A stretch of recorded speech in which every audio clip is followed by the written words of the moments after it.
Hi, it's me again with Corel Draw Tips and Tricks, and I wasn't going to make another video on this subject, but this is going to be a little bit different and help you in maybe other ways. And I'm just going to show you real quick. If we take the spiral tool and just set the spiral in like 4 spirals, and you know what, that's probably too many. Let's make it just 2 spirals. And here's what's kind of neat about it. We can now spin this. Maybe have that leading edge closer to the bottom. But then go to the drop shadow tool and hit the extrude tool and extrude this guy just a little bit. Because when you extrude it, you get this symbol right here opens and it's a rotation. And then you can rotate this guy at an angle and make it look quite a bit different. Now if you take the pick tool and pick it again, go to object and break the extrude apart.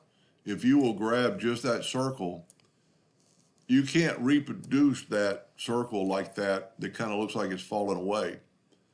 So let's make another blend real quick. I should have already had one ready. I'm going to hold down the control button, make a perfect circle. I'm going to get the interactive fill tool, and let me zoom in. Get the interactive fill tool and go from there to there. And let's just add some colors. We'll put red on top. We'll put yellow on the bottom. We'll go ahead and double click on it and maybe put a blue in the center. So now we have that. Now if you'll take it and you right click so you don't have an outline, hit the plus key on your keyboard to make a duplicate of it.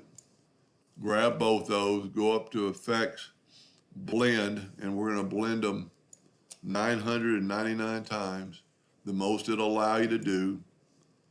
And then go right here to new path, put it on that path, go up to blend along full path and hit apply. You can't do that without the extrude tool to make it kind of look like it's at an angle. And like just the previous video, you can change the colors by clicking on the rotation and go either left or right rotation and get a totally different look.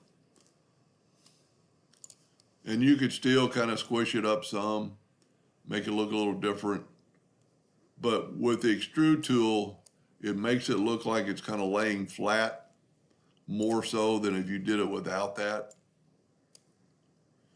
Anyway, I hope that helped a little bit. Thank you for watching.